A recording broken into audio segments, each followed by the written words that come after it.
Welcome back to the Aesthetic Business Masters podcast, the podcast where we empower clinic owners, therapists and industry leaders to elevate their impact without burning out in the process. I'm your host, Nicole Montgomery, and today we're diving into a conversation that I know so many of you need, especially as we head into peak holiday sprint mode. Because let's be honest, we're brilliant at delivering results, brilliant at taking care of clients, but when it comes to slowing down, receiving support or actually resting, well, that's where even the most seasoned professionals fall apart. So today, I'm joined by someone who brings the perfect blend of neuroscience, nervous system literacy, and down-to-earth wisdom. Pia Kynoch. Pia is going to help us unpack why our minds don't stop even when our bodies do, and how we can shift from constant doing to actual being, especially over the holidays. Pia, welcome back. I'm so excited for today's deep dive. I am absolutely honoured to be here, and this episode is specially curated for those who probably feel like they don't have the time to listen, or that they have so much to do that they can't relax. And so Nicole and I generated this conversation specifically for you and for anyone that really wants to be able to rejuvenate fully, completely and wholly over the holiday period. And so I'd love to begin this episode just with a little bit of an alignment, because I'm sure that you might be listening to this and you've been doing a whole lot of other things. But just imagine what it might be like to come back into your state of being. That means in the skin that you're in. And anyone in the aesthetic game knows that our skin is such an amazing organ. But when was the last time you really felt it? So let's just take a moment to even feel the temperature of the air around us, to really notice the expansion of the skin on our rib cage as we take a breath in, and then perhaps the settling of your body as you exhale and allow that breath to come out. And I'm just going to invite, wherever you are in time and space, just to really notice your feet on the floor. It's something that when we're busy in our heads, we can often forget about the lower half of our body. So just bringing your intention, attention, and awareness to this lower part of your body all of a sudden helps your energy come down and feel more grounded, more aligned, and more balanced, because that's exactly what your body knows how to do when you give your opportunity to be in yourself. And it might be a nice time just to start doubling the length of your exhale. So no matter the length of your inhale, just double the length of your exhale, and we'll do that 2 more times. Inhale. Exhale slowly and let go, and you might find your shoulders and your jaw and your tongue softening. Inhale one last time. Maybe it's your biggest breath of your whole day, and you might want to hold it just for a moment longer. And then when you exhale, maybe as you soften your scalp, your forehead, and all parts of your body, just allow that release a little bit more. And just before we come back into this conversation, I feel like it might be a beautiful thing just to listen to the beat of your own heart. It's not often that we just are quiet enough to feel it or hear it or sense it, but that beat of your heart is signaling more to your entire body system than your brain. So as we take a moment to calibrate to our own heartbeat, our own unique rhythm begins to flow more fully again, and that is powerful.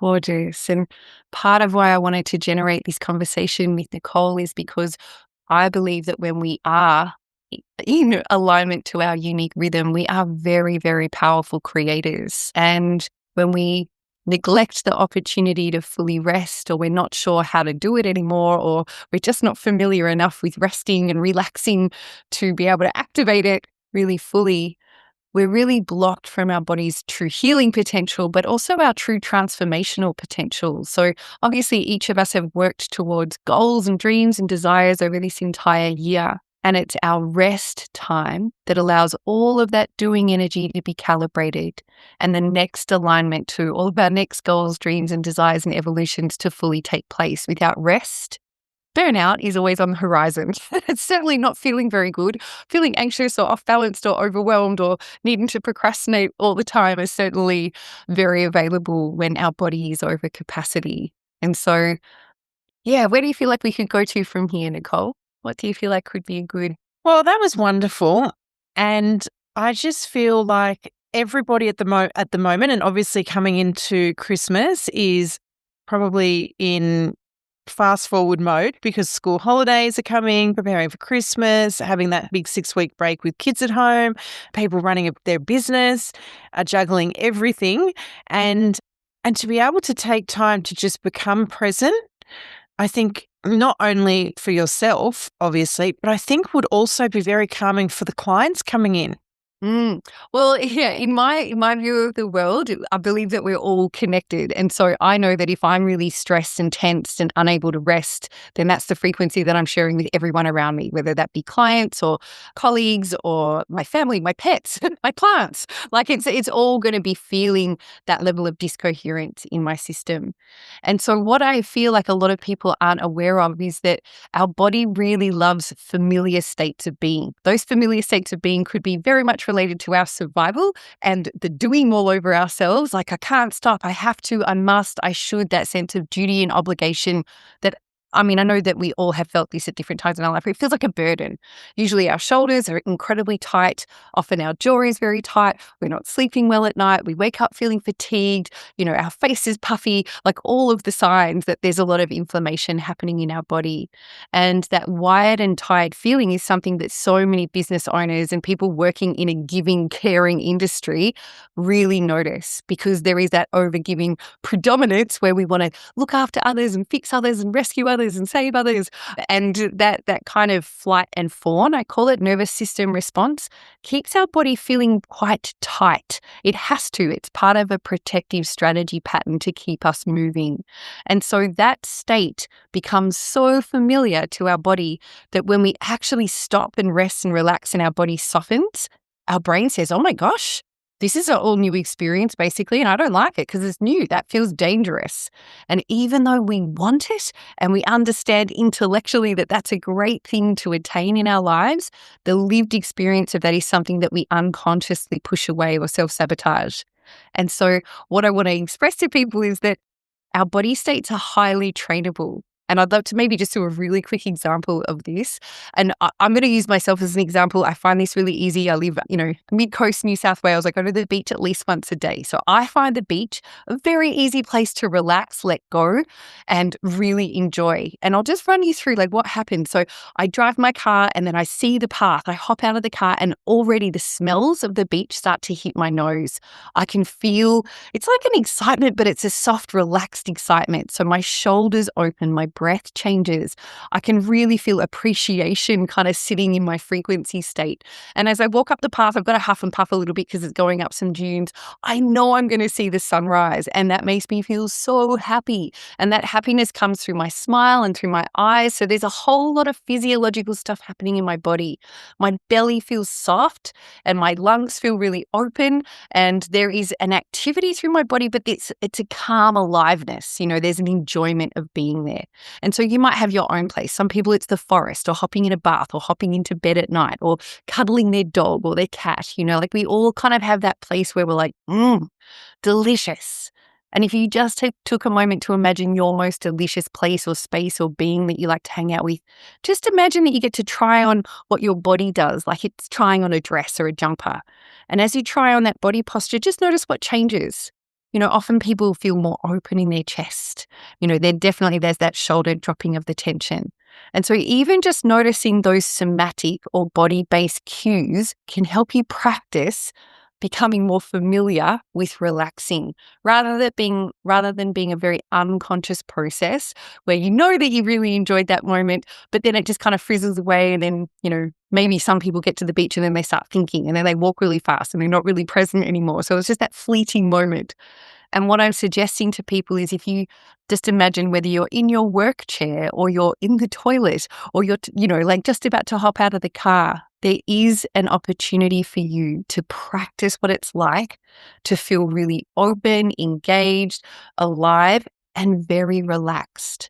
And when your body understands that that state is safe for it, and in fact, it feels really good, and you've practiced it so much, it's like putting on your old favorite sweater, your neural pathways will take you to that path as a preference, rather than the hypervigilant path of I must, I should, I have to, I've got obligation and duty, and I'm tight and I'm driven and I'm getting shit done. So does that make sense, what I've just explained? Absolutely. And I think, sorry, my voice, one of the things that I kept thinking of to myself just now when you were speaking was my own self-awareness. I think sometimes I'm not actually self-aware. Hmm. So that for me has been a practice, and I still practice it every day. And I believe that learning the language of our own body and our body cues is literally like learning the guitar or Chinese or swimming lessons. And it's a little bit like you could read a book on how to swim, but it's not until you hop in the pool that you actually get to put that in practice. Or, you might have learnt Spanish, but it's not until you travel to a Spanish speaking country that you actually really get to apply that and immerse yourself in it. And that's the same with any body-based practice. And there's a big difference between intellectually thinking things and actually feeling them in our body. So often the best place for people to start is to just notice just a little bit more. So noticing for me is a little bit like how I directed at the beginning of this podcast, to find our feet on the floor all of a sudden brings in a lot more awareness of our environment. When we're running in our head, we usually are thinking already of all the future things that have to happen. All the tabs from A to Z plus are open already. And then we also have a little bit of remember things that happened in the past. Like, I didn't do that. I could have done that. I should have done that. Like those kind of things. The past starts crowding over. And so what happens in the present moment is that we get lost between the future that's been projected, the past that's kind of trying to take over. And it's like, where am I in time and space? And so all of that busyness can kind of flow away when we just kind of open the curtain to the present moment, which to me means finding my feet on the floor, just taking a moment to align my spine, notice my breath, and all of a sudden I'm like, wow, I'm here now. And if I was to notice that I was feeling really good very like just before or in that moment, then I could practice what it was like to marinate in that. Most of us, when we've lived quite a stressed life, and some people I didn't associate with the word that I was stressed for a very long time. I used to say I'm very busy. I just didn't associate with being really stressed. I had no idea that my body was incredibly stressed. I just knew that I was really, really busy. So some people might not associate with the word stress, and I just want to acknowledge that. If you are really, really, really busy, your body is stressed, hands down. Like, it's just part of what happens with that level of energy output and mental output. And so being able to come back into the present moment and practice a little more familiarity with feeling your body in the moment might mean just that to begin with. It might be so foreign to your body to actually feel pleasure or true joy or happiness in connection or trust in deep connection. And I just will also maybe unpack that slightly. If we're really, really busy, we don't have time for deep connection.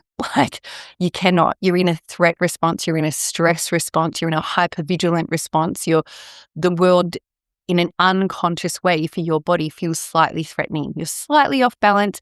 You're definitely not present in your body. You have no idea what your breath rate's doing, your heart rate's doing, whether your belly's soft or where your feet are on the ground. And so your body is just like, oh, I'm not too sure about this person or this connection, or did they really smile at me, or were they judging me, or is there some comparison going on? And so we get to practice what connection feels like in our body first. And then when we feel like we're in an environment that feels easeful for us, maybe that is with a pet or a plant or the water first, or a tree, or maybe it is with your most loved human being on the planet. And then you can practice softness by noticing your body. Where does it relax the most? How does that feel? Could you just let yourself stay in that place in your body? Maybe if it's your lower belly relaxes when you hug someone, could you just really stay with that lower belly for just a moment longer than you ever have before? And so you start expanding your capacity to feel your body's sensations. And that's what most people deny or avoid or minimize just because they've been so busy and they didn't know what it felt like. And because it feels weird, they're like, oh God, I'll get away from that. But I'm just here to say that if we keep thinking that it feels weird being in our own body, we probably will end up with a state of great distrust in our body. And to me, that usually starts with dis-ease of some different kind or type. Sorry, absolutely. And I have this terrible habit of when I'm leading or doing something, especially at the beginning of an event, like the bump in, I'm 100 miles an hour because in my brain I'm going chung, chung, chung, chung. And I feel like sometimes I might be barking orders at people because I'm like, do this, go there, do that, do this, do that. But then on the reversal, when I'm working for somebody else and they do the same to me, do this, do that, and don't give me, rationale and are not, a calm, attentive leader, I become really detached and really, it actually makes me anxious and unhappy. And I think, what, I can't work for this person. They're too disorganized. They're too all over the place. And yes, it makes, because they're stressed, it makes me feel stressed, even though I haven't actually, done anything, achieved anything, or failed at anything before you even start. So I would imagine for business owners, it would be the same with their teams. Totally. And just think about like any busy time of the year is kind of like a bumping really in a small business's event schedule. Like if you've got full bookings and you're working 10 or 12 or slightly longer hour days and you've got a full team of people on the floor, or maybe you're a solo operator and you're fully booked back to back, there's not a lot of space. That changes our capacity. And I'm sure that all of us, again, have had that experience when we haven't had a lot of capacity. Maybe we haven't had a great night's sleep the night before. Maybe we had an extra glass of wine that didn't really work for our body. Maybe we didn't eat enough the day before. Maybe we're seriously dehydrated and our body is already lacking cognitive capacity because we're dehydrated. All of that changes capacity. We then look at our schedule and already our body is bracing unconsciously against the schedule because it thinks, oh my gosh, you want me to do that? You want me to converse with all those people and look after those people and touch those people? It's a lot.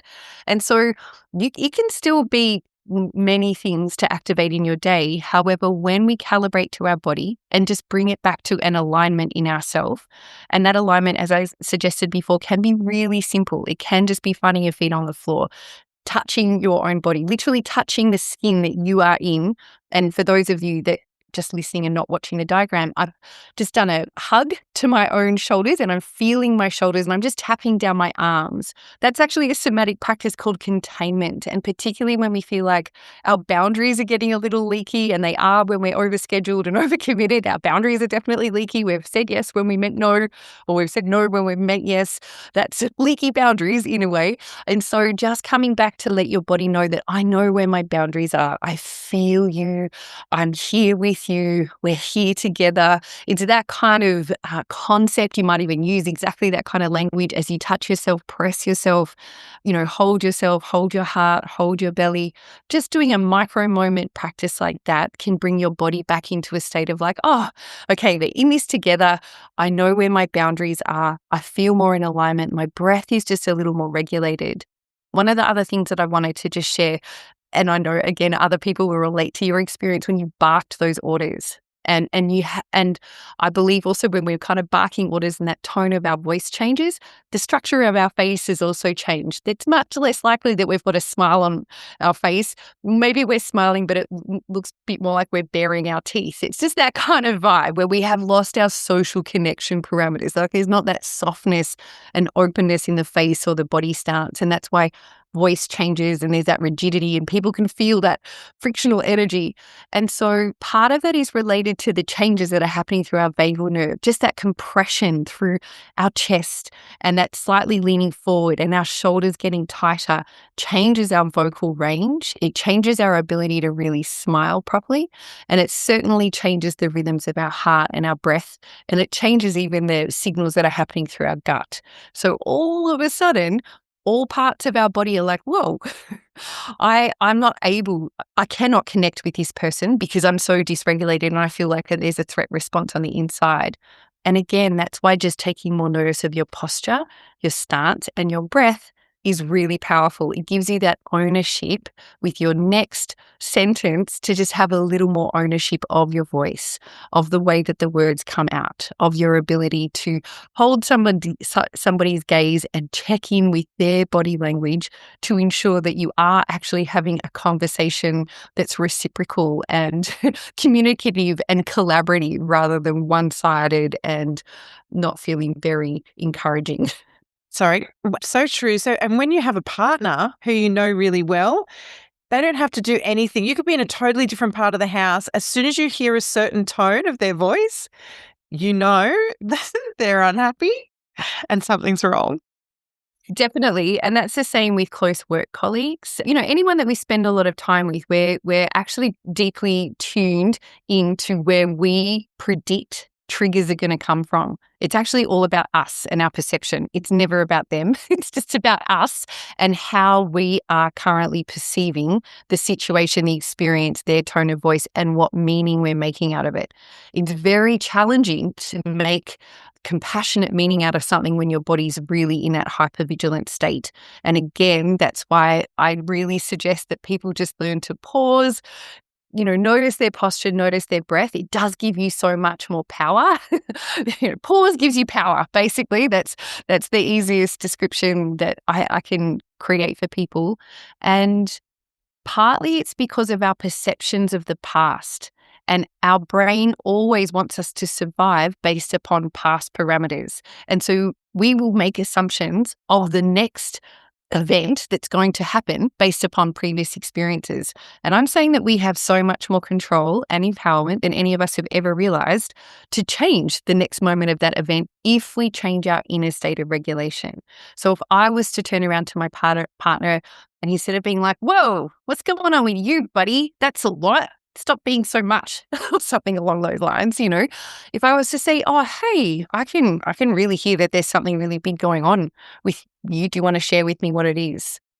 Just having a slight enough gap to change your own wording and to actually be open to receiving what's going on with that person already de-escalates the energy in the room. It already changes their ability to be able to turn around to you and say, hey, I would like some support, or actually I'm going to leave right now. I just need some time and space. And again, if we don't make that mean something about us, if we can find our own sense of regulation, it doesn't matter what they choose to do next. We have our own power to perceive that we're still connected to ourselves, that we're still connected to our heart, and therefore we're connected to our own rhythm of what is our next best feeling choice, decision, action, and life story. So true, Pia. This is honestly, we go so off track because everything you just say is like, oh, wow, that makes so much sense. And I feel more empowered. However, today we're meant to be talking about how clinic owners can really take advantage of the time off, because we do have a lot of public holidays coming up. We do have time off with our family and our friends, our loved ones who, we do want to be present for. However, life just gets in the way. And as we mentioned earlier, we just fill our plates with so many things that it's impossible to be present, or it may feel impossible to be present because you've got so much going on. How can clinic owners and professionals, practitioners really take advantage of this holiday time and reconnect with themselves? Beautiful. Yeah, there's a couple of things that I want to bring in here. Mainly that from my perspective, this was my own lived experience, but certainly every time I've ever done training or mentoring or connected with other clinics in some way, I find that therapists inherently wired to give. And I mentioned it before, but we often can move into this pattern of overgiving to maintain our sense of value or worth or connection. And there's nothing wrong with that pattern. Like, it's just something that we have learned, from childhood, really. And I'm not going to get into that conversation today, but if we don't really learn how to navigate that space of value, worthiness, and connection, and a sense of belonging in ourselves that's unrelated to others, it will consistently bring up feelings of I must always be available, or rest is lazy, or if I stop, everything will fall apart.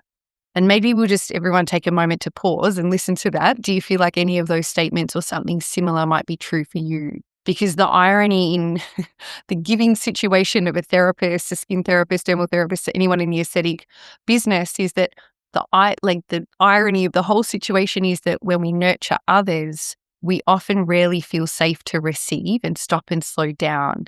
And as I mentioned before, these beliefs, not just in your head, these are somatic or body-based programs. So when the thought comes in, rest is lazy, or, oh my gosh, I've got a day off, but I've got so much to do, I shouldn't take a day off. I really should do all of these other things. I find that when I'm working with my one-on-one clients, as soon as I notice that kind of languaging come in, I know that there's already a program running where they've lost their sense of actually my authentic truth here, or me listening to my own body's capacity, or me learning what is what it's like to actually connect with myself to make an aligned decision rather than just looking at my schedule or my list of priorities or my list of have-tos before I make my next decision about what I'm going to do with my day or my night.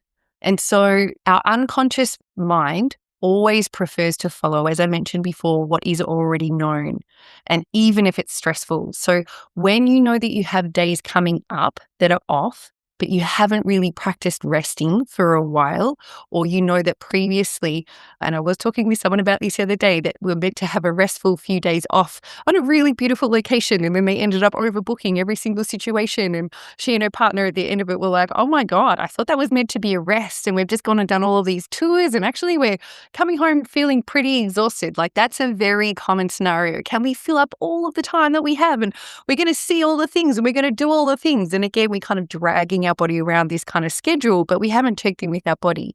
So my suggestion is to imagine what it's going to be like to have your day or many days off, depending on, what your personal unique holiday program is going to be like. So maybe just take a moment after you listen to this episode to literally imagine yourself in this holiday state, and then imagine your body in this holiday state and start practicing what you intend. Do you intend to have a holiday where you want to see all the sights, but do you want to see all the sights feeling really aligned and harmonized and energized in your body? Well, what does that feel like? How do you know that you have that in your body? So do you stand in a certain way, or are you wearing certain clothes, or do you say yes to certain things and no to certain things, or do you turn off your phone for the day, or what have you set up to support these feelings being able to maintain and be sustained throughout this entire day or days? And really notice what those little steps are. There's many little steps that go into, creating the pathway to climb a mountain. Yeah, we don't just climb a mountain all of a sudden. We take many little steps to get there. And so if you were to really use your imagination with your body to visualize and feel this entire process before it's happened, you've already created a memory around it. And I know that might sound weird. It's like a future memory. Because it's a future memory and because in inverted commas, you've already done it, your body believes that it's possible. Your body believes that it's there.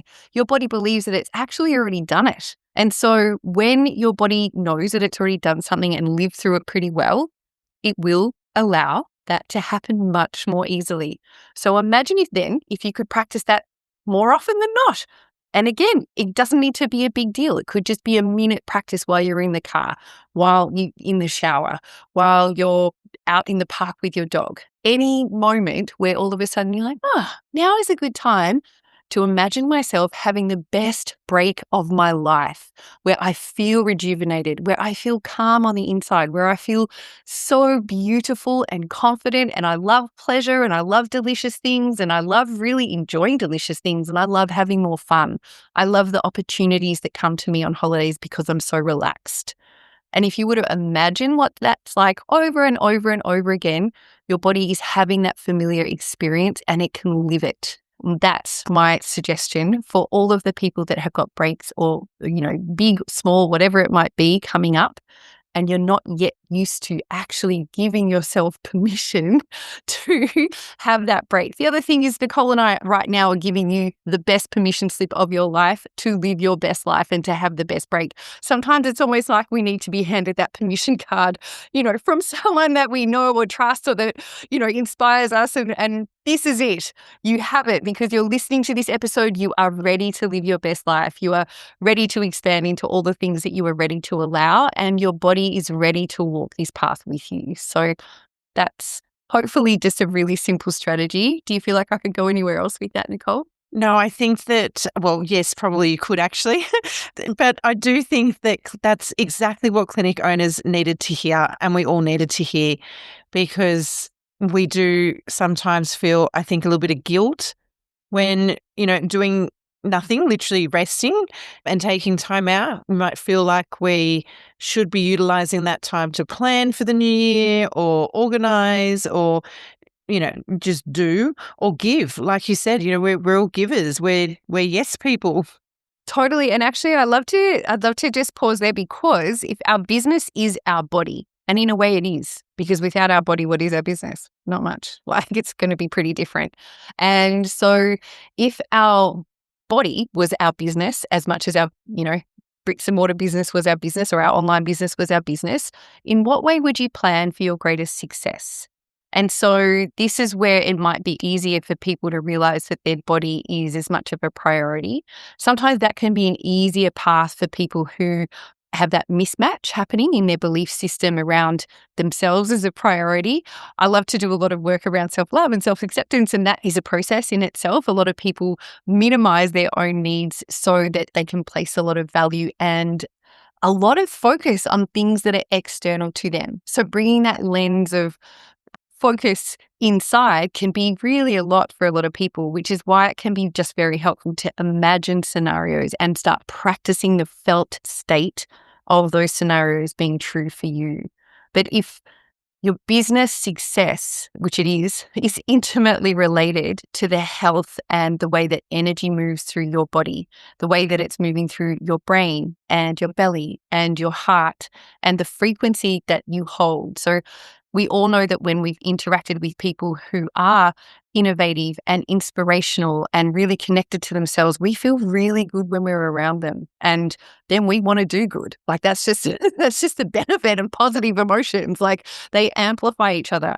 So do negative ones, generally speaking. Unless someone's got a lot of awareness of how to bring themselves back into the present moment, it can be very easy for dysregulated people to create more dysregulated people.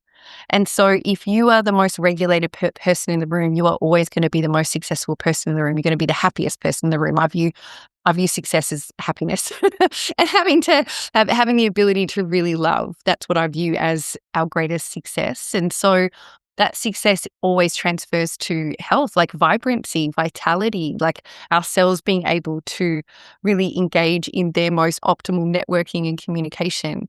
And and in fact, to bring this to a very scientific point of view, Martin Picard's lab, he is one of the greatest PhD mitochondrial psychobiology researchers in the world. And his lab has done a lot of work related to mitochondrial function, specifically with positive thoughts, positive intentions. And it is been very, very successfully studied now, where they've looked at lots of different biomarkers in the body with people who are really doing all the things that I've just suggested, basically, and how much that changes mitochondrial function. And as that relates to business, the better your mitochondria are functioning as a social communicative network, the better your business will be functioning. The less well your mitochondria are functioning, the less well you and your business will be functioning. And so the way that we breathe and what we eat is also directly related to the way mitochondria are functioning. Like we literally breathe and eat for our mitochondria. And so when you tie that into relaxing and resting and rejuvenating, like what kind of meals would you imagine that you're having? What kind of movement are you having? Do you notice more of your breath? Because you're relaxed, does your breath rate change? And if your breath rate's changed, do you feel like you could support it? Could you massage your intercostals or underneath your diaphragm or your belly in your holiday break time to really then be able to sustain some of these practices as you move forward into the next year? Because we all know it's not just what we do once, it's what we layer in over and over and over again. I definitely want to put everything that you're talking about into practice and have such a Zen holiday this year. Well, maybe to sign off, should I just recap what I have said today, just so that we can land it again? So I feel like the most important things to notice in our own body is our feet first. I really love bringing energy away from an overthinking mind all the way to the other end of our body, down to our feet. You really notice your feet on the floor. Then it makes it really easy to find your inner alignment. Like you rise up through your spine, open your chest, and you just invite in a noticing of your breath. Just creating that inner spaciousness in that moment, very powerful for whatever your next steps are. Then my other suggestion was to practice the feeling states, particularly of your holiday break. How are you going to feel?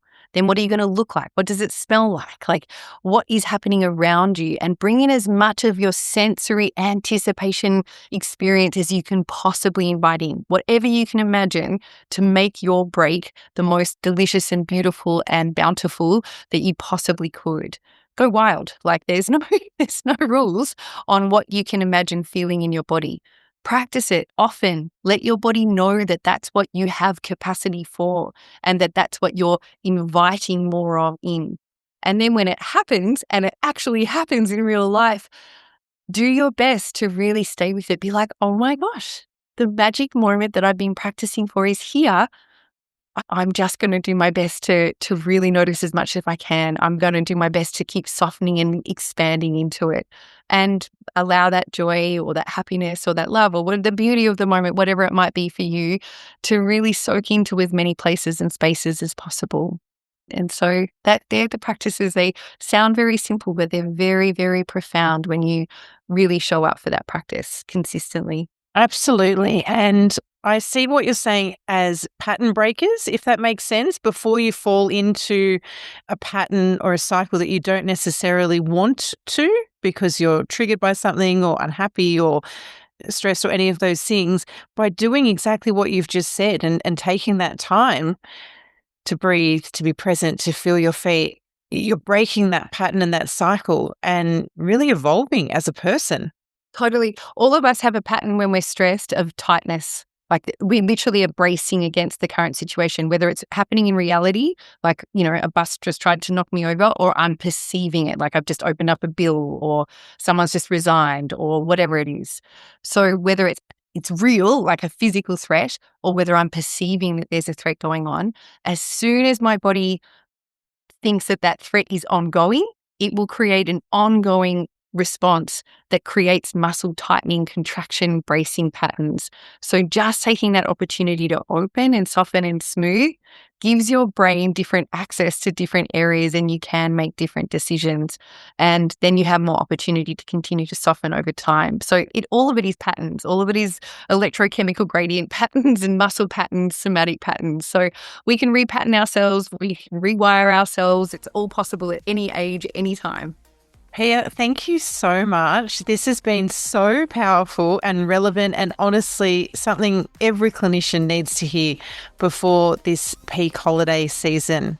Well, we're here to help, and we want to help our industry thrive and grow. And I believe that our industry thrives and grows when people are connected and regulated inside of themselves. And that's the power that we all have at our own fingertips, literally. Pia, thank you. This has been powerful, relevant, and honestly something every clinician needs before peak season hits.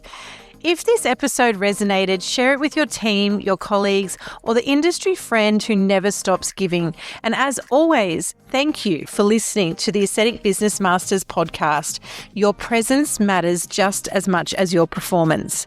And if this is the first time tuning in, the Aesthetic Business Masters podcast brings you expert conversation and actionable insights from leaders shaping the future of the aesthetics industry.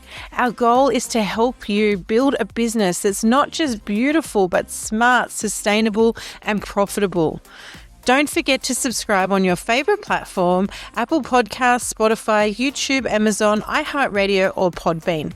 If you found value in today's conversation, please take a moment to leave us a review. It helps us continue to bring you more stories from leaders like Pia. I'm Nicole Montgomery, and this is the Aesthetic Business Masters podcast, where business meets beauty and strategy meets success. See you next time.